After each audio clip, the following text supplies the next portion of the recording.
Bom, primeiro um pouco de conversinha jogada fora, que não é tão conversinha. A Victoria estava falando sobre a observação, Hum, que chama, que você fez na escola, que eu acho muito. observação participante, que ela chama. Aí eu fui lá hoje pelo primeiro dia. Tem um amigo meu que é professor. Ele falou, cara, se você quiser me acompanhar, eu tenho duas turmas de cada série. Sexto ano, sétimo ano. Ele começou a dar aula pro oitavo ano, mas saiu porque entrou um professor do oitavo e do nono. Assim, juro por Deus. Eu sei que na antropologia tem selvageria, barbárie, civilização a partir de um olhar europeu. Então é eurocêntrica a coisa. Mas assim, Adriana, você ficaria horrorizada. E eu não tô brincando. Fala! Assim, de verdade. Assim, muita selvageria. Assim, o meu amigo tava dando aula e era assim, não tô brincando. Ele tá no quadro falando, gente, feira de ciência, Ana. Aí tem um grupinho de meninas aqui falando sobre figurinha. Aí tem um menino que corre a sala inteira, mas ele tem laudo de TDAH, então não pode fazer nada. Aí tem um outro menino que ele dorme dentro da sala. Fulano, acorda. Aham. E volta a dormir. Assim, tipo, sexto, sétimo ano tá ali entre 12 e 13 anos, né? 11, 12, 13. Então tá nessa transição, tipo, da infância muito, tipo, as coisas muito, assim, ingênuas e tal, para o início da adolescência. Olha, Adriana, assim, eu fiquei sentada praticamente a manhã inteira, porque para eu poder observar e fazer anotação e tudo mais, eu até fiz algumas anotações. Mas, assim, uma coisa pontual, dispersão de atenção. Eles não conseguem ficar atentos ao que o professor fala por mais de, tipo, 20 minutos. 20 minutos eu tô falando muito, tá? E aí, uma segunda coisa que é, assim, que eu acredito que seja, não sei se é uma causa ou se é uma consequência dessa questão da falta de atenção, da dispersão da atenção, é o uso de telefone dentro de sala. Que assim, a menina tava simplesmente com o telefone usando filtros do Instagram e tirando foto do professor. Aí ela começou a dar uma gargalhada no meio da sala. Aí ela foi mostrar pro professor. Aí o professor falou: Solana, apaga essa foto, guarda o telefone, a gente tá falando da feira e tal. Aí, olha aqui fulano, olha aqui ciclano, não. Aí senta. 10, 20 minutos quieto e volta, selvageria. Tem um menino, juro, nossa senhora, Adriana, nossa senhora, tem um menino que, meu Deus, minha vontade era de sacudir o menino. O menino, eu não vi esse menino sentado em nenhum momento do dia. Literalmente em nenhum momento do dia. Tipo assim, eu cheguei lá, era 8 horas da manhã. Eu saí, tipo, meio-dia e pouquinho. Eu fiquei 4 horas dentro da escola.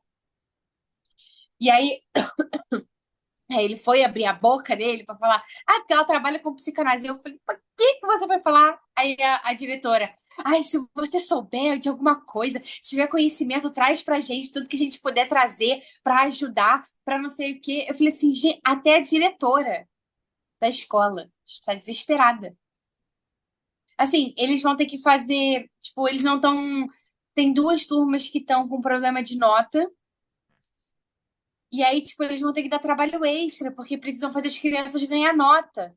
Eu falei, não é mais fácil, talvez, tentar fazer as crianças prestarem atenção na aula e, tipo assim, ir dando trabalhos ao longo do ano e tal, e a prova tá. Não, porque eles não conseguem, eles não fazem, porque ontem. Aí ontem, na Consegue? conferência que eu tava, de psicanálise o dia inteiro, teve uma fala de um psicanalista que ele é de Recife, eu acho, que ele tava falando que, tipo assim, atualmente, como o foco está muito em comportamento, tem se usado muito, tem se debruçado muito sobre laudos. Então, que foi o que eu realmente me reparei hoje dentro da sala, lá. Que é assim, ele tem TDAH, não dá. E aí, uma professora da Argentina, a mulher da Argentina, a mulher deu uma palestra em espanhol, eu assim, pelo amor de Deus. Mas a mulher falando que a mesma coisa, que lá também tem alguns aspectos parecidos nisso, que em alguns degraus da educação, né, seja educação infanto-juvenil, né, que é ensino médio, ensino fundamental, mas também da faculdade, principalmente, chegam para professores e falam assim: professora, eu não posso fazer esse trabalho porque eu tenho borderline. Ah, eu não tenho como fazer esse trabalho porque eu tenho hiperatividade. E aí, é tipo, toma isso como, tipo, pega o diagnóstico, coloca um peso em cima do papel e aí, tipo, não tem o que fazer. Tipo, não, sabe? E aí não busca artifício, nada. E eu falei assim, cara, é lógico. Aí eu fui olhar na sala hoje, é a mesma coisa. A mesma coisa. Adriana, juro, eu que sou agitada, fiquei horrorizada. E o que que teu amigo fala? É bom falar com ele, porque as pessoas... É, então, como é o primeiro dia, assim, ainda com ele falou que, cara, ele tá há 2 meses nessa escola, e ele falou assim, cara, desde o primeiro dia é assim, então, o que ele faz? Ele dá aula, o menino tá correndo dentro da sala, e ele dá aula mesmo assim. Tá. É, tipo assim, É colégio público? não, é particular. Mas E a e, mensalidade não é barata não, tá? e qual é o aproveitamento dessa? Ele dá aula, assim, é tudo esquizofrênico, cada um faz alguma coisa. Ele dá aula, o outro corre, a outra vê o filme do É. Instagram, e outro... Eu não peguei todas as turmas dele hoje. Eu peguei 2 turmas de 7º ano só. E, e assim, muito. Aí as crianças vêm, tia, você faz o quê? Tia, você é secretária dele? Tia, não sei o que. Eu, preste atenção no seu professor. Mas, tia, eu posso pedir pra ir no banheiro pra você? Sabe? Assim, não tem. E aí eu falei, amigo, assim, explica para as crianças que eu tô aqui só como observadora mesmo, né? Que você continua dando sua aula, eu só tô realmente aqui para. Aí eu falei assim, fala que eu tô aqui para observar você, nem para observar eles, senão eu inclusive estava fazendo algumas anotações, assim, tentando não deixar muito à mostra, né? Que eu tava fazendo anotação, mas uma menina viu que eu estava anotando, a menina veio do meu lado assim, deixa eu ver o que que você tá anotando. Eu, não. Aí ela, ah, mas você tá. Aí ela começou assim, ah, mas você vai escrever sobre ele? Eu falei, vou. Aí ela, não fala mal dele, hein, porque ele é um ótimo professor pra gente, que não sei o quê, mas a nossa turma é uma várzea mesmo, não liga não. Assim, assim. Aí, assim, eu ainda não consegui. Hoje foi meu primeiro dia mais para ele me apresentar para as turmas e para eu conhecer as dependências da escola e para eu entender mais ou menos como funciona. E aí eu só vou com ele terças e quintas, que graças a Deus são os únicos dias que eu não tenho aula e que são os dias que ele dá aula lá. E aí na terça-feira eu vou conversar mais com ele para entender como é que é essa coisa.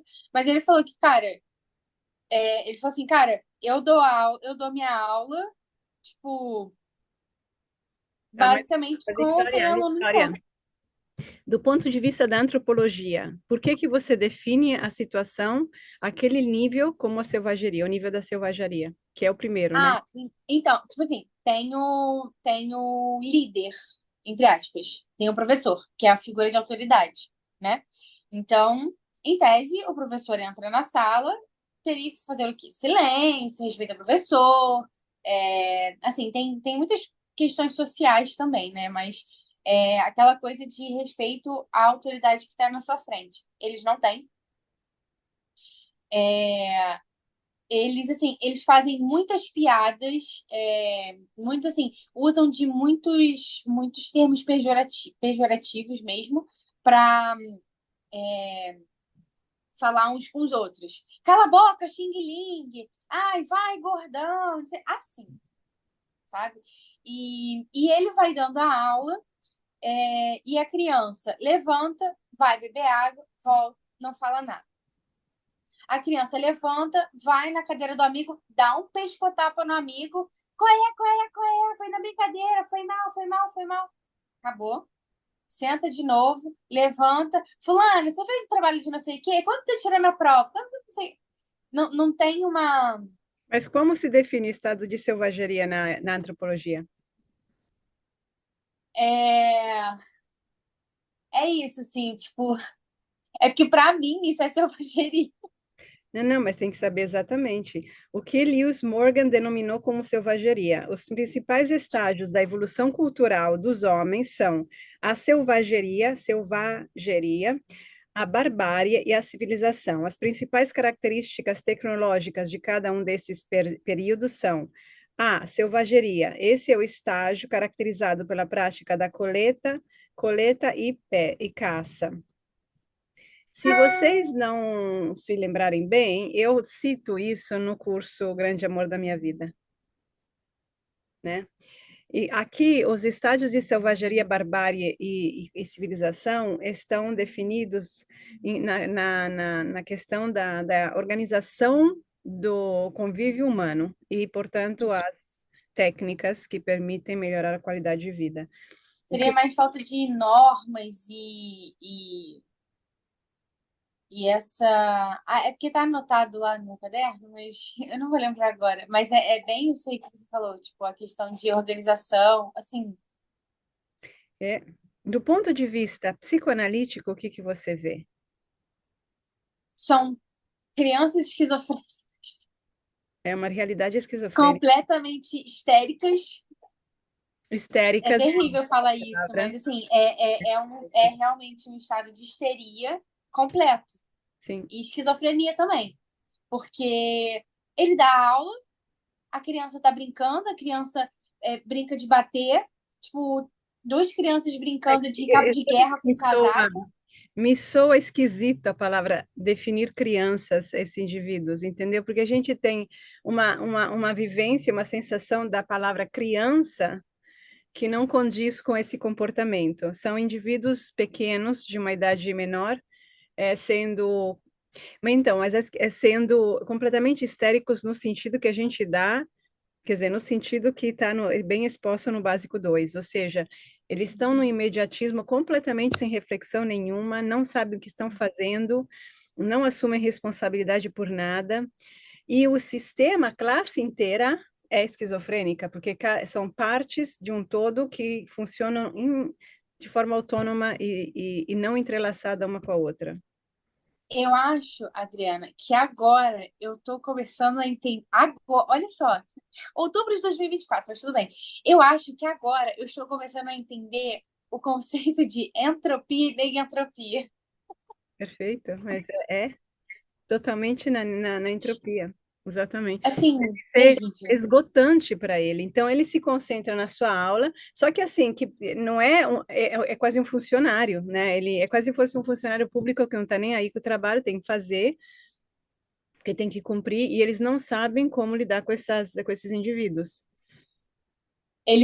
Teve uma turma que ele foi entregar a nota de prova.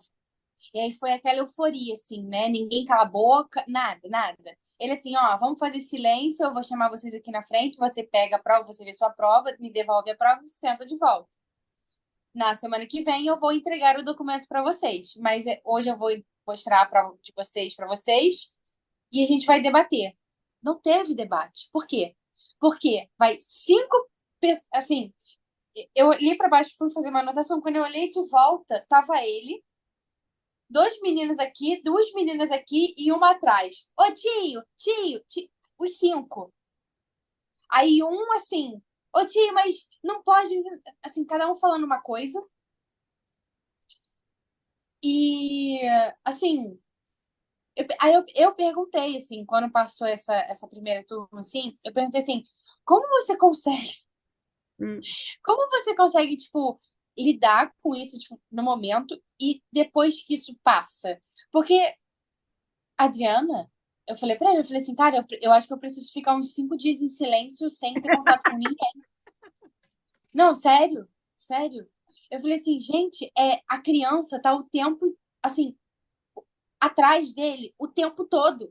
Não, não, mas meus cachorros são imensamente mais bem comportados do que Ah, esses são, tipos aí. são, são, Que sim. horror. Bom, Raquel, fala, você quer falar alguma coisa? Tem um problema muito sério acontecendo, que é como se fosse assim uma bomba que ninguém conhece e ninguém sabe onde está, que eu acho que um dia vai explodir. É um problema muito sério esse de educação. É seríssimo isso. A questão é que essas crianças, elas estão sendo criadas pela nossa geração. Então, assim, para mim, o problema está na criança, mas está no adulto, não está na criança, né? Como a gente vê por aqui. E aí tem um outro agravante, que é a questão de normalizar isso Uhum. e que isso está nos bastidores. Sim. Nos últimos anos, eu fui nas escolas que elas estudam, enfim, estudaram ou estudam, os pais perderam completamente o contato com a escola. Não tem conversa entre os pais e a escola mais. O sistema está fechado, o governo também é entre aspas, né? Entre muitas aspas, mas é refém de uma norma muito rígida, de um sistema que eles estão implantando, que coloca a tecnologia. Eu já questionei várias vezes por que não tiram os celulares das crianças da sala. É muito Uhum. complicado, é assim, uma polêmica isso. Muitos são a favor, mas não dá para fazer isso assim de forma radical. E o sistema escolar, pelo menos na escola pública e na escola particular também, está atrelado ao celular. Então, é um problema muito complicado e sério. E não tem, assim, se rechaça o diálogo. Não tem o diálogo Ah, entre a comunidade e a escola. mas por quê? Qual diálogo você acha que viria, Raquel? Você é uma exceção em milhões. Ouvir os pais é de suicidar-se, porque são os pais que criaram os filhos assim. Os pais que não são respeitados. A criança não respeita a autoridade porque não respeita os pais. É um mimo só. Quero ver se um professor diga, não, aqui me dão os celulares aqui, enquanto eu estou dando aula, os celulares estão aqui. Os pais vão atacar o professor antes da diretora fazer isso. Eu sou os pais o problema. Realmente, para mim, são os pais o problema. Certo? Certo, são os pais. É isso que eu estou falando. Só que os pais que têm interesse em fazer alguma coisa são barrados, não tem conversa, Adriana. Não Esse tem, é o problema. Esse é um problema. Pois entendeu? é. Mas isso você acha Então, no particular e no público? é que assim, existe a lei, as leis de educação no Brasil, não importa se particular ou estadual, eles têm que seguir um programa, que é a lei LDB, BNCC, todos esses são Raquel, você programas. lembra quando a gente tinha como alunos aqueles dois professores que vieram Sim, fazer a formação? Então, os pais estavam em cima deles, sim.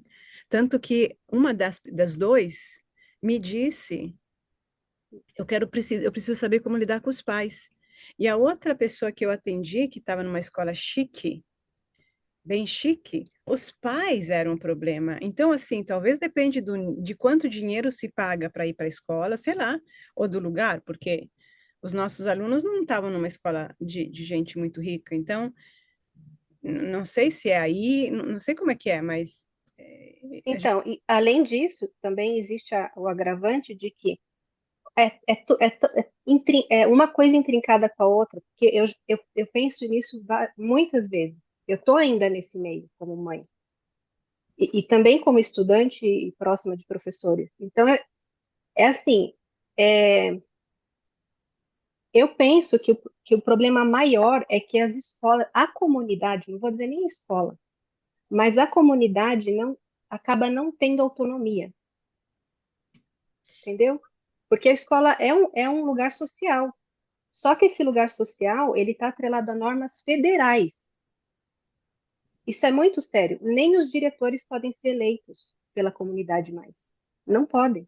Não é a comunidade que foi escolhe. um dos atos institucionais, um dos primeiros atos institucionais da ditadura, que Sim, essas autoridades de escola, etc., não eram mais elegidas pela comunidade, mas por cima. é isso. Só que hoje não é mais um grupo que. Não é um grupo.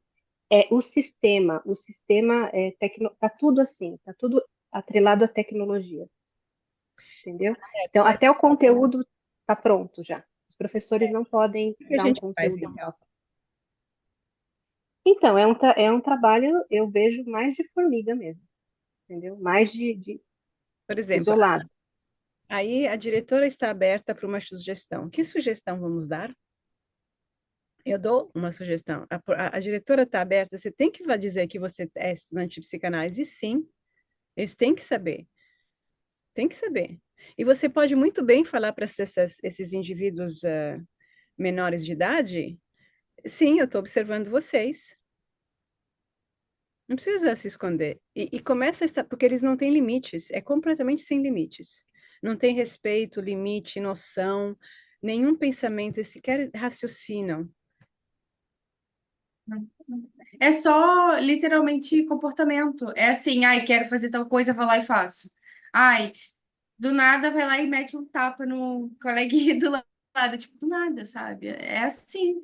É puramente comportamento, não tem esse lado, o outro lado, assim, sabe? De a gente parar, pensar. Tem uma aluna que eu tava conversando com ele voltando para casa. Tem uma aluna que a diretora também veio falar comigo no final da aula, a gente estava vindo embora, que a gente foi pegar o ônibus, e aí ela falou que tem uma aluna, acho que do sexto ano, se não me engano, a menina tem 11 anos ou 12 anos, está começando a frequentar a psiquiatra, porque está começando a. Está começando, não, está investigando há um tempo e tá para sair um laudo de depressão da menina. 11 anos. Não sei nem se essa criança já menstruou. E aí ela vai receber um laudo de depressão antes da menstruação dela. E aí eu fiquei pensando, né? Tipo, eu fui perguntar, tipo, pra ele, assim, como é que era essa menina, porque eu não conheço, provavelmente ela deve ir pra aula semana que vem, mas aí a professora falou assim, cara, a gente tá sempre em contato com essa mãe em específico. Ela disse que tá sempre conversando com a mãe, mas que a mãe tá sempre assim, eu não sei o que fazer. Aí a diretora falou assim: ah, e aí os pais viram pra mim e falaram assim: eu não sei o que fazer com meu filho. Aí a diretora pra mim, imagina, se o pai não sabe o que fazer com o filho, imagina eu que sou diretora da escola. Aí ela ficou olhando pra mim rindo, assim, eu fiquei tipo, realmente, assim, se um pai que, assim, em tese começa com a família, né, com o pai, que é a primeira criação, né? E aí, assim, se você não tem diálogo lá atrás com o pai, no núcleo familiar, e aí, tipo, você vai para a escola, que é esse lugar de socialização, como você falou, tipo, a menina, que diálogo que a menina vai ter, sabe? Aí falou que a menina, assim, a menina acorda de manhã, aí até toma banho ou se arruma, mas na hora de realmente ir, no ato de ir para a escola, a menina começa a chorar e aí faz birra e não sei o quê.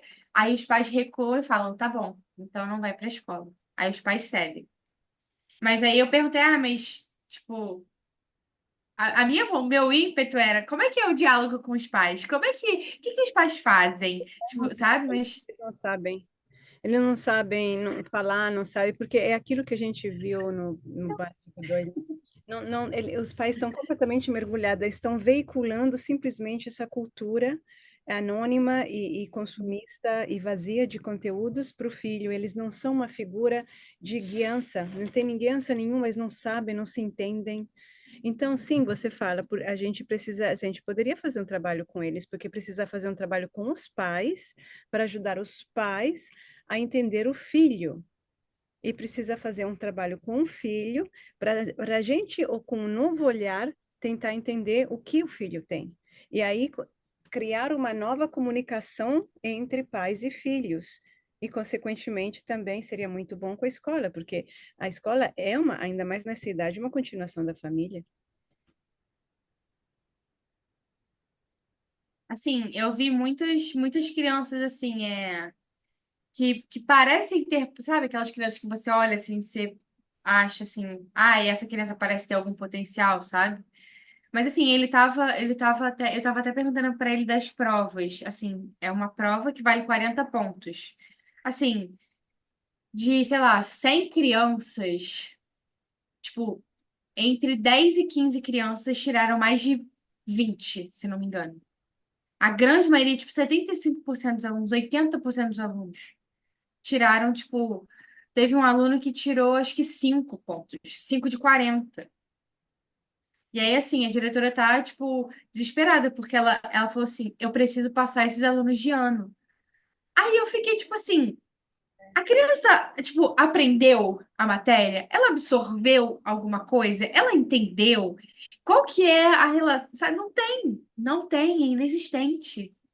Não, não. Não existe. O sistema todo aqui está muito ruim, está podre mesmo. Muito, Mas a gente só pode. O muito. trabalho de formiguinha é o trabalho com as pessoas, individualmente e fora do sistema, inclusive fora dessa psicologia do sistema, que endossa o sistema e o mantém assim. Teve uma menina que tirou, acho que 18 na prova. E aí ela sentou do meu lado, assim, e começou a, tipo, dar uma choramingada, assim, sabe? Aí ela olhava pra mim, e não sei o quê. Aí ela perguntou, tia, você vai... Eu detesto é, tia. Eu detesto. Você fala, eu me chamo Victoria, porque tia, tio, não é um professor. Ele me apresentou em todas as turmas. É, ele me apresentou em todas as turmas. Repetir. É, ele falou, olha, ela é uma estudante, mas eles chamam de tia. É Ah, assim. ele chamou. Então, é o adulto que endossa. Não, as crianças Ah, então, mas você chamam de fala tia. isso, você educa. Se você aceita, você está concordando com elas. Cada momento da Mas é nossa porque educação. eu só tô ali para observar, entendeu? Eu Isso faz não parte, sei você se. continua existindo e sendo você e tendo a tua cabeça em todos os momentos. Tem que se dar esse trabalho. Porque senão você fica, sabe, aceitando também. Como ele está fazendo, ele está vivendo assim. E mais a gente aceita, menor a gente se sente, mais inúteis. Porque ele é um professor inútil, infelizmente. Ele pode ser ótimo, com grande potencial, mas ele é completamente inútil. E ele sabe disso. Imagina a sua autoestima daqui a 10 anos, né, Raquel? Então tem que fazer o Tem que... um pro... Sorry, fala. Pode. Então, em todos os relatos que eu ouço de pessoas que trabalham em escola e até enfim, das pessoas próximas, a maioria dos professores estão com problema de saúde mental. Não aguentam. E aí, porque eu vejo assim que os professores não podem ter um vínculo saudável com os alunos por conta do contexto dos alunos que já vêm de casa. Os pais largam, né, entre aspas, os alunos na escola, porque tem que dar conta de trabalhar, ou seja, do sistema lá de fora, e os professores também têm que dar conta do sistema, das normas da escola, e aí não tem a relação, acabou a relação. Entende? São todos reféns do sistema. Então, a gente precisa recuperar o sujeito, não tem o sujeito, inclusive os pais, quer dizer, também vem dos pais, só que os pais estão perdidos. Então, não dá, sim, eles são os responsáveis pelos menores, mas se eles não sabem o que fazer, ficar, né, dando porrada no pai e na mãe não resolve, a menos que eles realmente não queiram fazer nada, né? Mas se eles precisam entender que é uma doença generalizada da nossa sociedade. Eu, particularmente, tenho uma preocupação muito grande com as pessoas especiais dotadas, com as pessoas com potencial, com as pessoas inteligentes. Aqui nos Estados Unidos, eu peguei no passado uns adolescentes muito bons, assim, com uma tendência à genialidade, que estavam completamente perdidos. Por quê? Não se dá importância a isso, se dá só importância que tudo bem, é importante a pessoa com problema, porque se quer patologizar as pessoas. Então, você tem que dar um monte de importância à criança com esse problema, com aquele, mas a criança com potencial para ser um gênio e para trazer renovação à sociedade não se olha.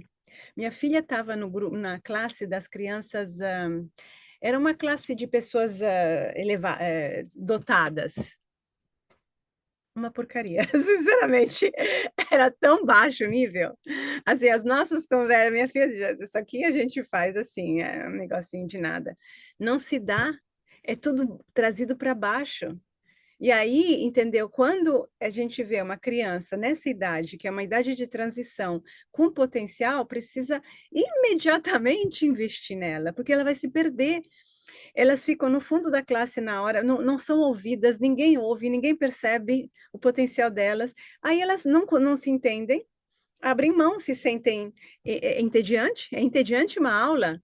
Assim, gente, eu quando estava fazendo o mestrado aqui de saúde mental, que seria para virar psicoterapeuta oficialmente, durante a aula, eu participava da aula, escrevia o que precisava escrever dos cursos meus e respondia e-mails. Fazia 3 coisas ao mesmo tempo, porque a aula era tão fraca para mim que me permitia fazer tudo isso. E eu era uma das melhores alunas. Se a aula é entediante, ok, é uma universidade, eu levava o meu laptop aqui e eu trabalhava, respondia e-mails e acompanhava a aula e participava. Porque é entediante. É entediante, tem níveis diferentes de inteligência. E qual é o problema? Então, as pessoas inteligentes têm que ter, assim, um nível que permita o desenvolvimento delas. As pessoas introvertidas ou que precisam do tempo dela, têm que ter o espaço dela. Os extrovertidos têm que ter o espaço deles. Mas não todo mundo nivelado assim e trazido para baixo, né? O governo manda a verba para as escolas públicas. E o critério é o IDEB, é o índice de Uhum, desenvolvimento, né? De alguma coisa. uhum. Mas E sabe, aí o que acontece? Mas o IDEB é baseado em nota, né, Raquel? Nota. Então, deixa eu explicar para a Adriana. Existe um índice de desenvolvimento que o governo federal passa para as escolas públicas. E o IDEB é um índice que leva em conta os números. Então, se os alunos estão indo bem, estão tirando notas boas, como é que eles estão fazendo? significa, significa que a escola é boa e merece mais verbas. Aí, as escolas que têm menor IDEB não recebem. E são justamente aquelas que precisam de atenção, porque normalmente são escolas com muita comunidade carente ou alunos com muita, enfim, problemas que precisam, até problemas de, enfim, comida, merenda, essas coisas que os pais que trabalham com reciclagem, por exemplo, não têm condição, entendeu? Então, esses alunos vão mal, a escola vai mal, não recebe verba, entendeu? É assim, está totalmente invertido. É como se acontece aqui. A verba vem se a escola tem, se a escola tem nota A. Aí tem nota A mais, por exemplo, e aí você recebe mais verba, eu sei. Mas, então, a questão é, se nós somos impotentes até um certo ponto, né, em mudar isso, né, pelo menos eu não tenho como agir nisso. Porém, nós temos como alertar e dar opções. As pessoas, você precisa, Victoria, falar. É uma obrigação. Se você sabe que tem alguma coisa que se pode fazer, se uma pessoa está doente e você sabe, olha, tem uma cura, se você quiser, tem. Você tem a obrigação humana de falar, entendeu? Só que isso requer, não é só, é que as pessoas hoje vivem muito no comodismo. Isso requer o investimento dos pais e, eventualmente, da escola, porque se pais e escola, entendeu, se unirem, não precisa o governo federal saber, né? Ele não vai controlar se tal mãe, a dona Maria falou com a diretora da escola. Se dá para criar algum outro âmbito, alguma outra situação em que permita, pelo menos aos alunos que queiram, aos pais que estão engajados, aos professores engajados, que se faça alguma coisa, porque senão está tudo indo para o lixo. Está muito descontextualizado as coisas, demais, demais. Assim, em todos os âmbitos eu vejo. Tanto que as escolas consideradas melhores, assim, as alternativas melhores, que seria a escola Waldorf e a escola, por exemplo, a escola da Ponte, que é de Portugal, isso é importado para cá, mas não tem o contexto nosso, não tem isso, eu fico revoltada com isso. Exatamente. Sinceramente, eu nunca fui fã da Waldorf, por exemplo, entendeu? Quer dizer, a Waldorf é alemã.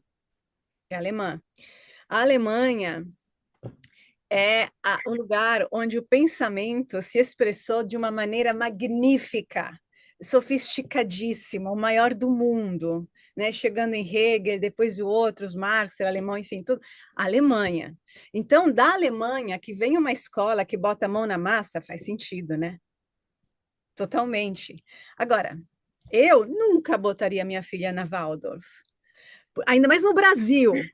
Pô, aqui a gente precisa estudar mesmo, gente. A gente precisa aprender a ler e estudar, e gostar, e se engajar, e ter tesão de saber as coisas, de ler livros, e não de fazer tricô ou de plantar plantas no Brasil. A gente precisa investir no pensamento. Que droga! Mas é um negócio assim, é copiado e colado. Copia e cola, copia e cola, copia e cola. É. E acaba virando um status, né? Porque é caríssimo. É É caríssimo. caríssimo. Status, mas... E cria, tipo, uma bolha, porque aí, assim, aí essa pessoa sai, tipo, de uma escola assim, aí vai para uma faculdade parecida e entra num trabalho que uma pessoa parecida indicou. E aí vai se criando, sabe, aquele círculo social com pessoas sempre muito parecidas. É todo mundo que pensa muito parecido, se veste parecido, frequenta os mesmos lugares, tem os mesmos comportamentos. E até ontem teve um dos psicanalistas que estava falando sobre essa questão das diferenças, justamente porque estão evidenciando o comportamento e meio que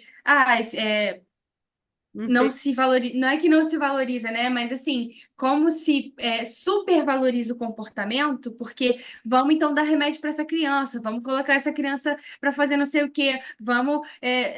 E aí tem a questão da patologização de absolutamente tudo, não existe mais. Que você até falou, Adriana, há um tempo atrás, e depois a Raquel falou que só existem quatro funções, quatro emoções básicas, né? Alegria, tristeza, acho que medo e raiva, se não me engano.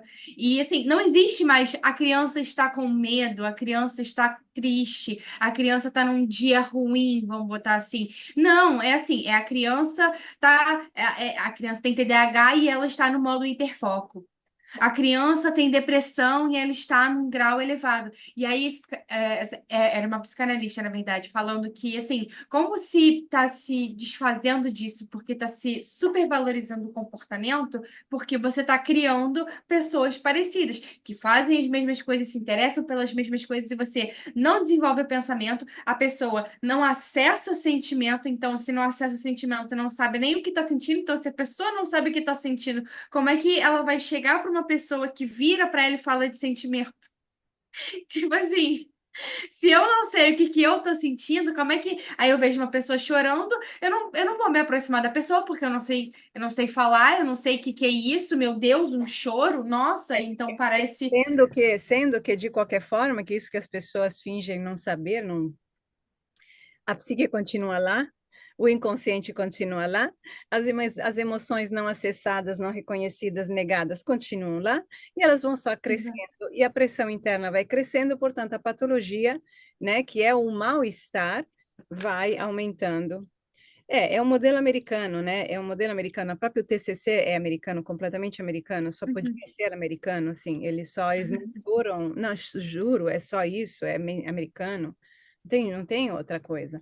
E, e também eu acho tão. Eu sempre achei uma coisa assim: o Brasil é um país, está cheio de religiões, de sentimentos, de emoções, né? É um país de cores, né? Com todos os desvios que existem, né? E aí o pensamento que prevalece no Brasil é completamente quadrado e é uma caixinha, né?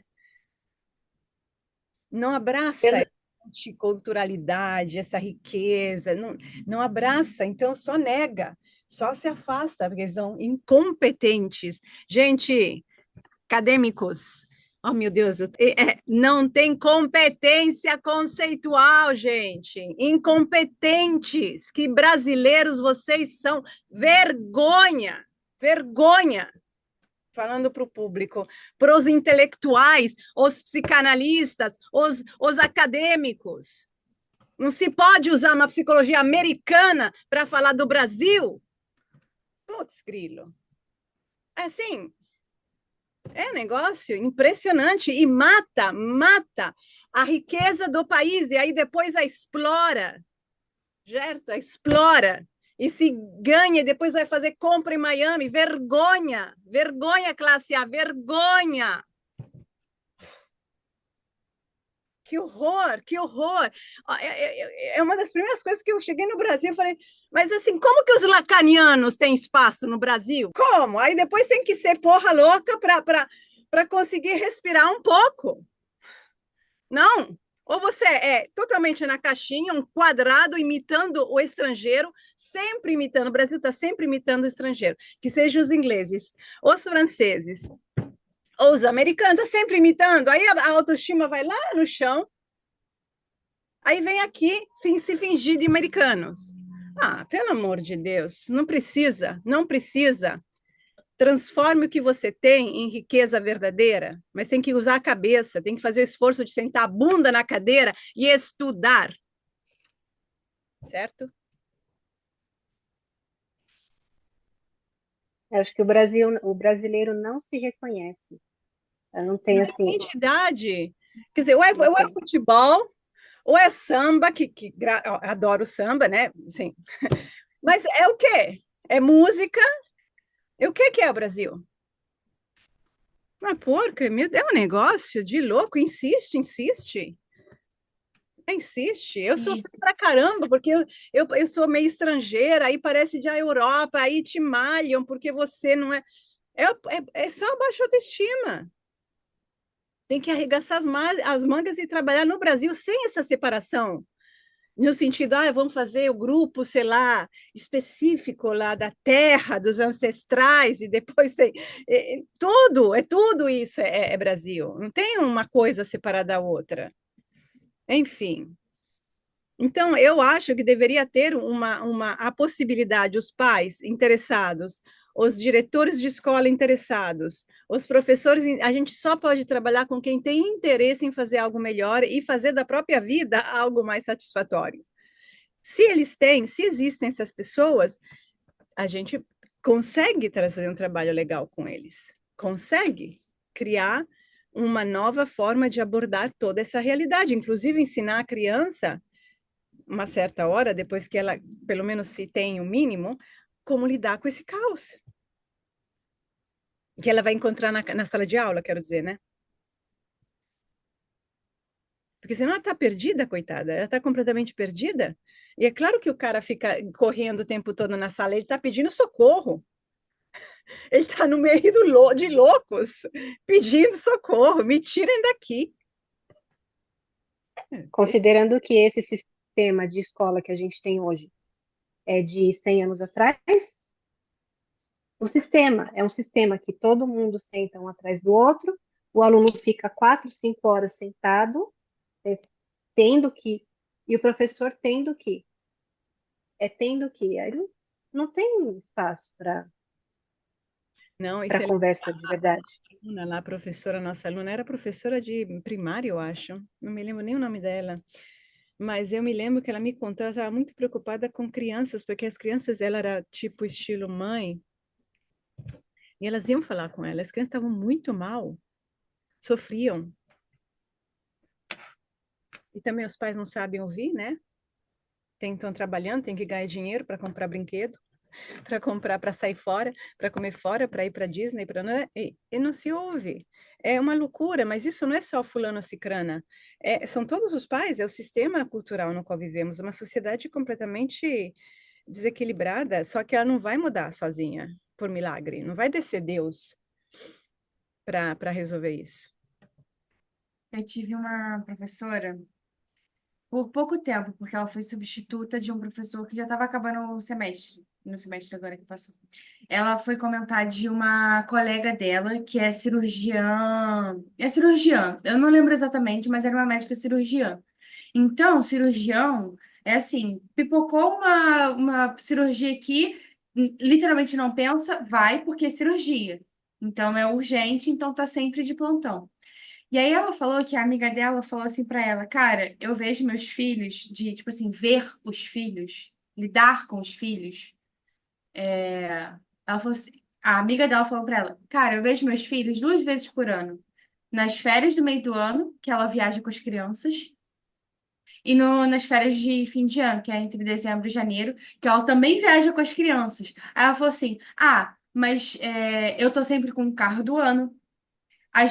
Meus filhos estão tava numa escola lá, ela falou o nome da escola, que eu até esqueci o nome da escola, mas é uma escola da Barra da Tijuca. Tem uma escola na Barra da Tijuca aqui, são essas escolas que R$ 6.000 a mensalidade, mas a mãe, de segunda a sexta, vê a criança dormindo, quando a mãe chega do trabalho, a criança ou tá muito cansada ou já está dormindo, e aí, por isso tem uma babá para cuidar da criança. Ah, mas eu prefiro assim, foi uma escolha que eu fiz em prol do bem-estar dos meus filhos. Eu fiquei me perguntando assim, cara, que bem-estar? Assim, com todo respeito. Pois a gente não tem o que fazer com elas, não interessam. A gente tem que ser um farol para as pessoas que têm interesse. Essas daqui não fedem nem cheiram, não fazem diferença. Elas comem a mesma produto industrializado assim, não existe. A gente precisa se saber deixar claro que existe uma solução. Entendeu? A gente precisa superar tem essa dicotomia aqui, né, da chiquenha, da blá blá blá, nada, é um nada, para mim não vale nada. E tem também o outro da cultura do povo, como o caso de uma nossa aluna, cujo filho queria tocar piano no ensaio da escola de final do ano, mas a professora excluiu a presença dele porque tinha que fazer samba, porque ela vem lá da favela, todo mundo tem que ser, né, de cor, obviamente, porque é o estereótipo. É o estereótipo. Então, o que, que adianta a gente passar do branco, filha da mãe, loira, não sei o quê, para o favelado, que também exclui todo mundo, todo o resto? Em nome do quê? Porque a favela vale mais do que um piano forte? Vá merda! Só estereótipos. E aí depois, enfim, a mãe, graças ao nosso trabalho, conseguiu se posicionar. A mulher, professora, ficou sem graça, deu um jeito de inserir o menino, recebeu um comunicado, né? Assim, ela lê uma comunicação. Por que todo mundo tem que participar de um samba? E eu gosto de samba, mas eu gosto do piano também, não pode?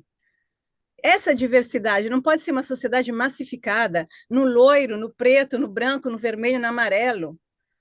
É isso que é.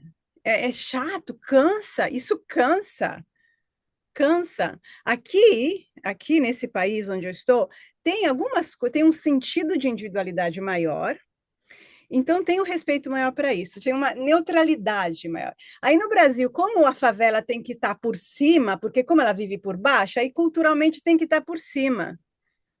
Por quê? Tudo que vem de lá é bom? Por quê? É o mesmo discurso de quem está em cima que despreza quem está embaixo. É o mesmo discurso, só que vira do outro lado. Então, graças a Deus o menino tocou piano. E é um menino que não é daqueles bam extrovertido. E ele tocou. E foi muito bom, porque a mãe se posicionou. E a mãe conseguiu fazer isso. Então, assim, a gente tem que superar esses grupinhos, entendeu? De superioridade de qualquer conotação política, religiosa, cultural. O Brasil é uma colcha de retalhos enorme, tem de tudo. A questão é criar um nível de consciência maior em que tudo isso pode coexistir. E isso é ser brasileiro.